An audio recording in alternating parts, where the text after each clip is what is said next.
السلام عليكم ورحمة الله تعالى وبركاته. أعزائي التلاميذ، في هذا الفيديو on va voir la correction de l'exercice 3, série numéro 4. L'objectif est la détermination de l'âge de la Terre. On utilise la datation par l'uranium 238. Cet exercice il est très important, pour cela il faut suivre la vidéo jusqu'à la fin. Donc l'énoncé d'exercice, la détermination de l'âge de la Terre a commencé vers le 6e cycle. On l'estime à leur hauteur de 5000 ans. En 10e cycle, des scientifiques admettent un âge de la Terre environ de 100 millions d'années. La découverte de la radioactivité par Henry Becquerel en 1896 bouleversa toutes les données connues. La datation à l'uranium plombe permet de déterminer assez précisément l'âge de la Terre.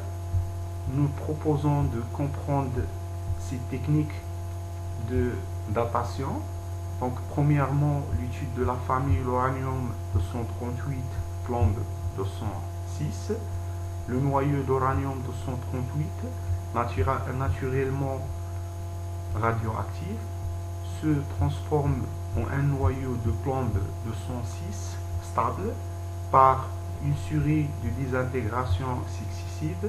Nous allons étudier ce processus. On ne tiendra pas compte de l'émission de rayonnement gamma. 1. Dans la première étape, un noyau d'uranium 238 92 suivi une radioactivité alpha. Le noyau fils est du thorium, symbole TH.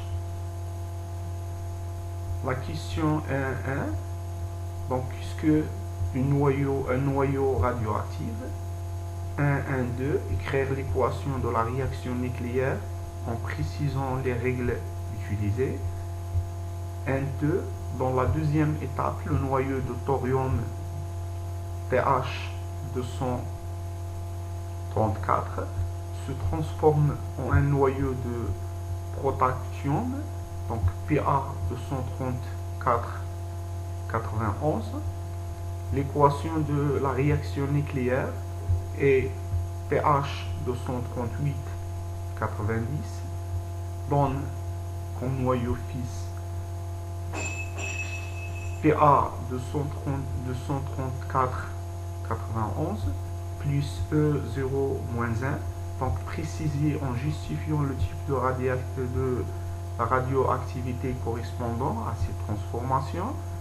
1.3, l'équation globale du processus de transformation d'un noyau d'uranium 238 en un noyau de plombe Pb 206 et l'uranium 238 dans le plombe 236 plus A fois noyau de vélium He42 plus B fois E0-1. Donc déterminer en justifiant le nombre de désintégrations alpha et bêta- de ce processus. Deuxièmement, géochronologie. Donc géochronologie, on constatait d'une part que les minéraux d'une même couche géologique, donc de même âge, contiennent de l'uranium 238 et du plomb 206 en portions remarquables constantes, et d'autre part que la quantité de plomb dans un minéral augmente proportionnellement à son âge relatif. Donc si on mesure la quantité de plomb 236 dans un échantillon de roches anciennes, donc en considérant qu'il n'y avait pas initialement, on peut estimer l'âge minéral à partir de la couche de décroissance radioactive du nombre de noyaux d'uranium-238. Étudions un échantillon de roches ancien de l'âge dont l'âge noté T Terre correspondant à celui de la Terre. Donc de 1, on considère la couche, bien la courbe plutôt de la décroissance radioactive du nombre 1U de T, de noyau d'uranium-238, dans un échantillon de roches ancien. Donc 2.1 indiquer la quantité initiale 1U de 0 d'uranium, le noyau d'uranium de cet échantillon. 2.1.2 déterminer graphiquement la valeur de la constante du temps tau d'uranium 238 en déduire la valeur de sa constante radioactive. 2.1.3 donner l'expression de N2I de T, c'est le nombre de noyaux radioactifs présents dans cet échantillon à la date T en fonction de NU de 0 et calculer le nombre de noyaux d'uranium 238 qui reste dans cet échantillon rouge à la date T1 égale 1,5 10 puissance 9 années et vérifier graphiquement votre résultat. 2.1.4 définir et déterminer graphiquement le temps de demi-vie T1,5 d'uranium 238 et vérifier la cohérence avec la constante de temps. 2.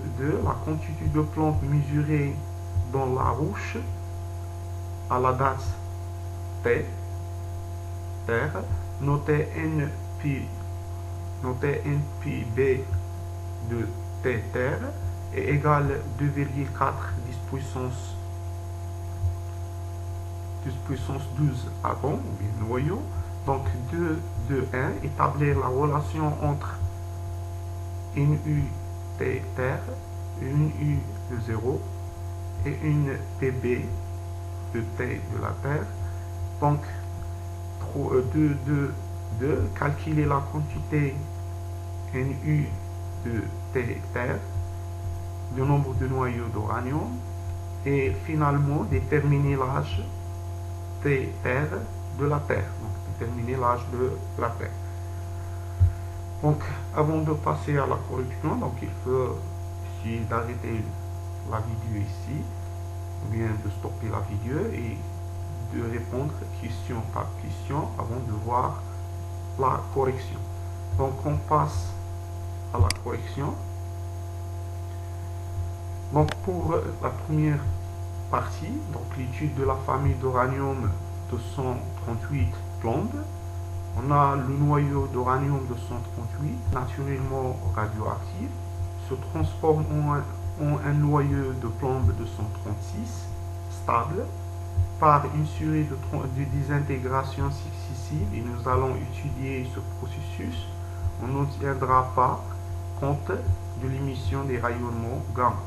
On s'intéresse seulement par l'émission des particules alpha, bêta et bêta moins et bêta plus. Donc 1.1 dans la première étape, un noyau d'uranium 238 subit une radioactivité alpha. Donc le noyau fils est de thorium, symbolisé par TH. Donc puisque un noyau radioactif, donc on a déjà vu dans le résumé la définition de noyau radioactif. Noyau radioactif, un noyau instable appelé noyau terre qui peut se désintégrer un autre noyau plus stable appelé noyau fils avec l'émission d'une particule, donc la particule soit alpha, soit bêta, soit gamma.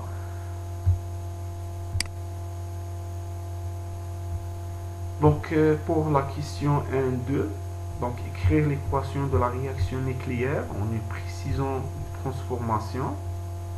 D'accord, donc en précisant les transformations.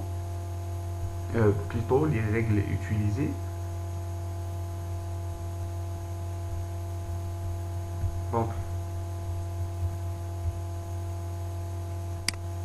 on a l'équation, donc l'uranium 238 va transformer un autre noyau fils, donc ici noyau père, notre noyau fils c'est TH, noté TH à Z, avec l'émission de la particule alpha qui est un noyau de l'hélium, noté HE4,2.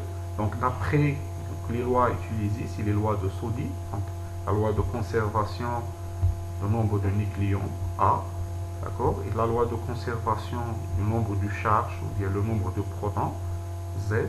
Donc nous pouvons écrire d'après la loi de conservation du nombre de nucléons, donc 238 égale A plus 4, et la loi de conservation des charges, donc 92 égale Z plus 2, donc ce qui implique que donc A égale, d'accord, donc A égale 234 et Z égale 90, d'accord, donc on crée l'équation transformation, bien l'équation de la réaction nucléaire sur l'uranium 238 et donc comme noyau fils thorium TH 234,80 plus l'émission de la particule alpha sur le noyau de hélium H4,2. Donc pour la question, donc ici pour 1, donc la question 1, 2, donc pour la deuxième étape, le noyau de thorium TH se transforme en un noyau de protactium, donc Pa. L'équation nucléaire, bien l'équation de la réaction nucléaire est thorium et donc Pa plus EO0-. Donc la question précisée en justifiant le type de la radioactivité correspondant à cette transformation. Donc on a ici l'émission d'un électron, donc le type de la réaction ou bien le type de la radioactivité, c'est bêta-. Donc nous pouvons justifier l'émission de l'électron par une transmutation nucléaire qui suffit au noyau de thorium. Donc nous pouvons remarquer que ici le nombre de protons il augmente par l'unité. Pour le noyau fixe c'est 90, ici c'est 90, c'est 91. Donc il y a l'apparition d'autres protons, d'accord. Donc il est expliqué par la transformation d'un neutron, noyau fixe, un proton avec l'émission d'un électron. Donc selon l'équation suivante. Donc ici le type de la radioactivité c'est bêta-. Donc ici transmutation nucléaire, c'est-à-dire un neutron N0 se transforme en proton puis un avec l'émission d'un électron E0-1. Donc pour la question 1.3, donc l'équation globale de ce processus de transformation d'un noyau d'uranium 238 en un noyau de plomb 236 selon l'équation, donc l'uranium dans le plomb plus A fois le noyau de hélium plus B fois l'électron au 0-1. Donc déterminer la question, déterminer en justifiant le nombre de désintégrations alpha et bêta- de ce processus. Donc d'après les lois de conservation de Soddy, donc la conservation du nombre de nucléons, on écrit 238 égale 206 plus A fois 4 plus B fois 0. Et pour la loi de conservation de charge, donc 92 égale 82 plus A fois 2 moins B. D'accord? C'est une équation d'après les lois de Soddy. Donc la fonction du système d'équation. Ici c'est 4a. Donc par conséquence a égale 238 moins 236, c'est 32 divisé par 4, c'est 8. On remplace ici, on trouve b égale 6 c'est 10, d'accord, c'est 2a moins 12, donc implique a égale, plutôt b égale 6. Donc par conséquent, il y a 8 des intégrations alpha et 6 des intégrations bêta moins. Donc il y a un processus, bien plusieurs des intégrations. Donc l'uranium de 138 est une famille, donc une famille radioactive, parce que suivi une succession de transformations à partir de l'uranium, il y a des intégrations alpha, bêta, bêta moins, plutôt bêta moins, alpha, jusqu'à le noyau qui est stable, le plomb 236. Donc, constituant une famille, constituant une famille radioactive. Donc, pour la question, donc maintenant nous passons à la deuxième partie, donc géochronologie. On a constaté d'une part que les minéraux d'une source d'une même roche géologique, donc d'un même âge, contient de l'uranium 238 et du plomb 236 en proportion remarquable, constante, et d'autre part que la quantité de plomb dans un minéral augmente proportionnellement à son âge. Donc c'est parce que l'uranium est transformé en plomb, donc ce qui permet que la quantité de plomb augmente au cours du temps. Donc si on mesure la quantité de plomb 206 dans un échantillon de roches anciens, Sokor Kadima, on considère qu'il n'y avait pas initialement de plomb et rassas au cours du temps il est pareil, donc عدد ذرات أو عدد نواة البلomb أي رصاص تزداد بشكل تناسبي. Donc on peut déterminer l'âge minéral à partir de la courbe de décroissance radioactive du nombre de noyaux d'uranium 238. Nous étudions, d'accord, donc étudions un échantillon de roches anciens dont l'âge noté T Terre correspondant à celui de la Terre. Donc de R, on considère la courbe de décroissance radioactive du nombre NU de T, du noyau d'uranium, dans un échantillon de roches anciens. Donc ici, c'est la courbe de la loi de décroissance radioactive, donc N en fonction de temps, et lui diminue exponentiellement. Donc la question de 1.1 indiquer la quantité initiale, notez une U de 0 sur le nombre de noyaux d'uranium dans cet échantillon à l'instant T égale à 0. Donc à partir de la courbe, à l'instant T égale à 0, ici, le nombre de noyaux initial, c'est 5, donc c'est 5 fois 10 puissance 12 noyaux.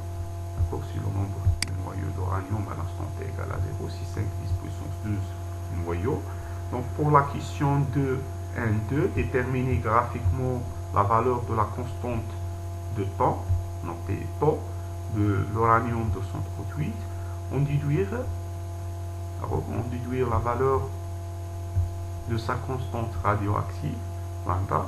Donc pour déterminer taux, il y a graphiquement deux méthodes. Donc soit on trace la tangente à l'instant T égale à 0, donc l'intersection avec l'axe de temps représente la constante de temps taux,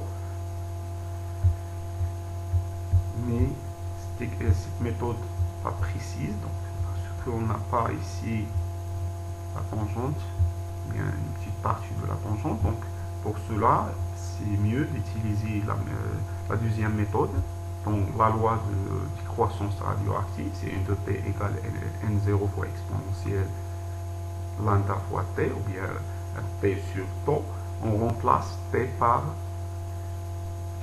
tau. Donc lorsqu'on remplace t par tau, on trouve la valeur, ou bien n de tau égale exponentielle de moins 1 fois n0, bien n0 fois exponentielle de moins 1, et exponentielle de moins 1 c'est 0,37 qu'il faut connaître. Donc à l'instant on remplace dans la loi de décroissance radioactive t par tau, on trouve exponentielle n0 fois exponentielle de lambda sur tau. Si on remplace t par tau et lambda 1 sur tau, on simplifie et il reste exponentielle de moins 1. Donc exponentielle de moins 1 toujours égale 0,37 n0. Donc on a déjà déterminé n0, on multiplie par 0,37, on trouve 1,85 10 puissance 12 noyaux. Donc il est ici, on fait la projection, d'accord, n0 fois 0,37 c'était là. Donc on fait la projection, on trouve la valeur de tau. Donc on trouve tau ici, donc toujours il faut cette valeur est divisée par le nombre de petites divisions pour trouver la valeur pour chaque division. Donc ici il y a 10, donc on divise ici chaque petite division correspondant à 1, donc fois 10 puissance 9. Donc ici il y a 1, 2, 3, 4, 5, 6, donc 6,5 fois 10 puissance 9 ohm. Donc c'est constante de temps, c'est 6,5 10 puissance 9 ohm. Donc on déduira la valeur de la constante de temps lambda, la constante plutôt de radioactivité lambda. Donc on sait que tau égale 1 sur lambda, par définition. Bon, donc lambda égale 1 sur tau. Application numérique, on trouve lambda égale 1,54 10 puissance moins 10 en moins 1.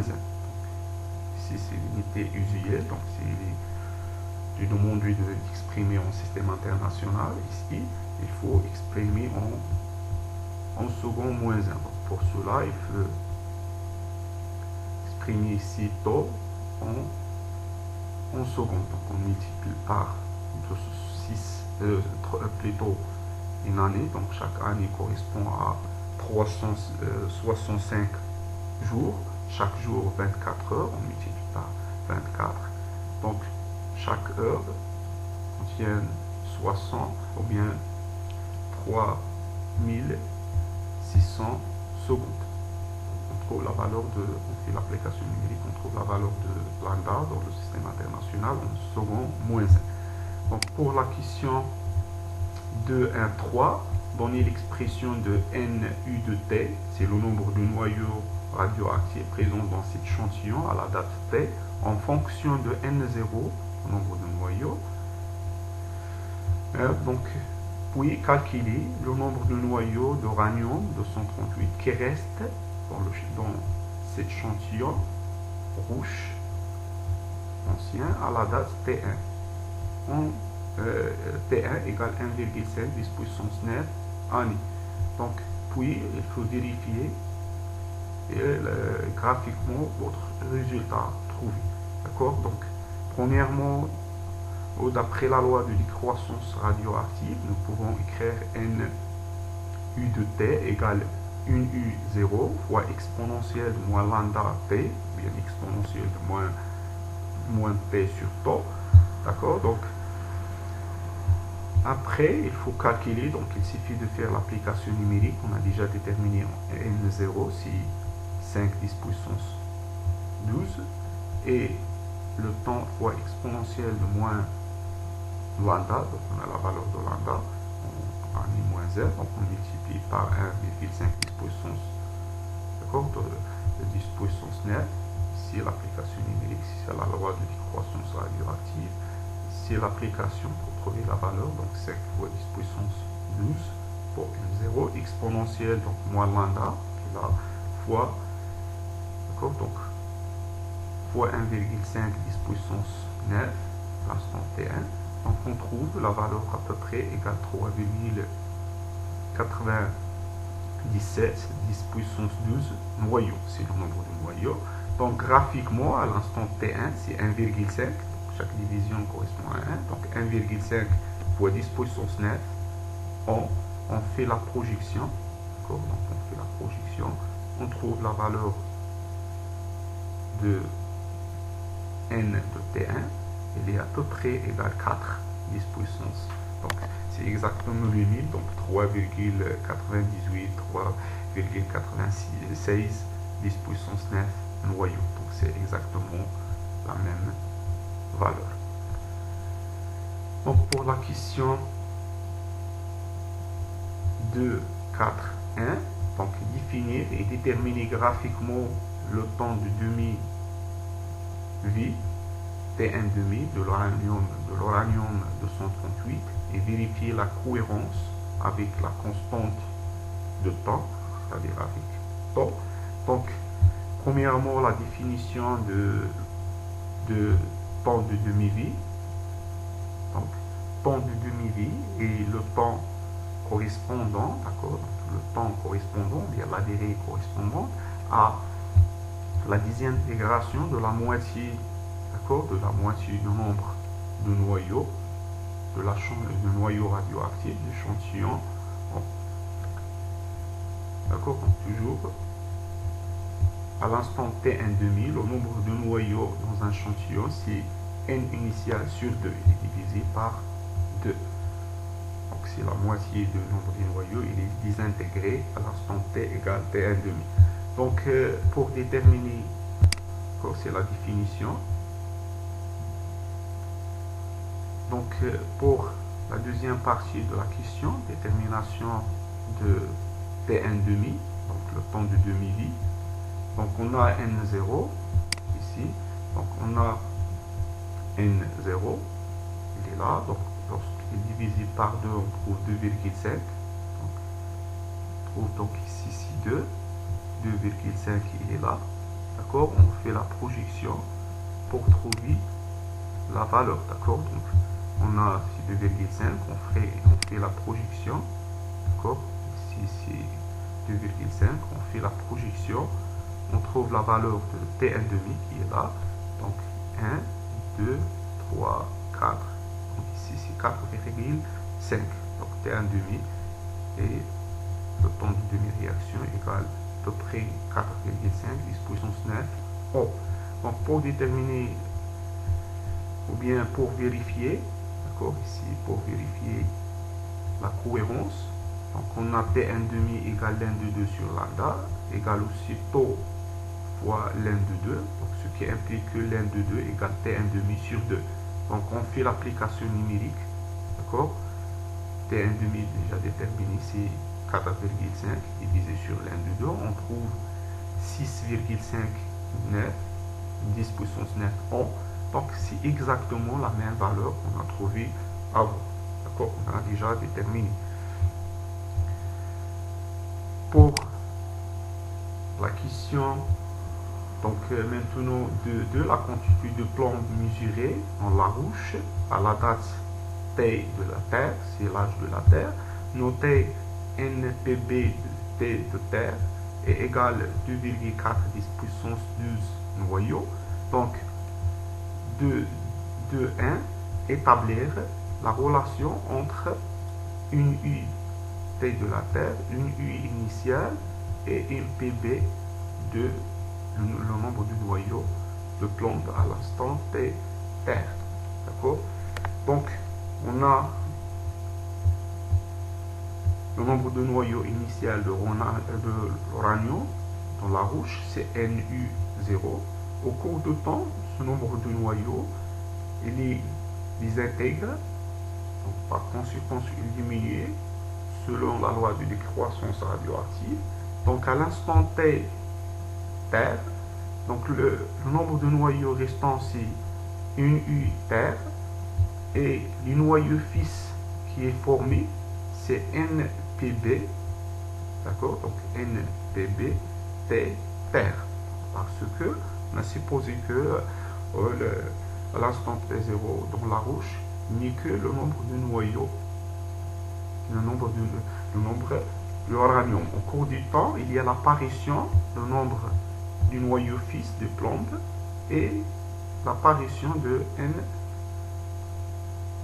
partiellement, donc selon la loi de décroissance radioactive. Donc, d'après la loi de conservation, nous pouvons écrire le nombre de noyaux, la quantité, donc nous pouvons écrire que le nombre initial, donc 1U0, égale le nombre de noyaux d'uranium qui reste, plus le nombre de noyaux de plomb qui paraît. D'accord? On écrit N0, d'accord? U0 égale 1U2 à l'instant T terre, plus le nombre de noyaux fils qui paraît, donc NPB terre. Pour l'autre question, donc 2, calculer la quantité NU terre noyau d'uranium. Donc pour calculer ce nombre, il suffit de faire l'application numérique. Donc on a déjà N0 et on a aussi N de noyau de plomb qui est formé, c'est le nombre de noyaux fils.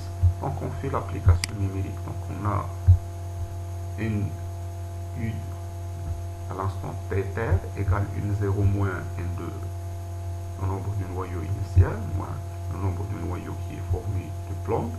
Donc la différence entre les deux, donc 5 10 puissance 12, le nombre de noyaux initial, à partir de la figure, donc ici, on a déjà déterminé. Donc NPB, c'est les données, donc c'est 2,4 10 puissance 12, donc la différence c'est 2,6 10 puissance 12 noyaux. Pour la dernière question, donc c'est l'objectif de l'exercice, donc la détermination de l'âge de la Terre. Donc pour cela, on applique la loi de décroissance radioactive, soit pour l'activité, mais ici il y a le nombre de noyaux en fonction de temps. Donc on y crée N de la Terre, d'accord, N de la Terre pour l'uranium, égale N0 fois exponentielle de moins lambda T, Terre. On cherche T, Terre, d'accord. On y crée l'équation, bien la loi de décroissance radioactive. Donc on a divisé ici par N0. Donc, exponentielle de moins lambda T terre égale une U terre sur une N0. Donc, on introduit la fonction réciproque exponentielle, c'est l'indu X, donc les lignes de X. Lorsqu'on introduit ici les lignes de X et ici les lignes de X, on y crée une de U. Et on a F de moins 1 de F de. Et c'est moins lambda, d'accord, c'est moins lambda fois T.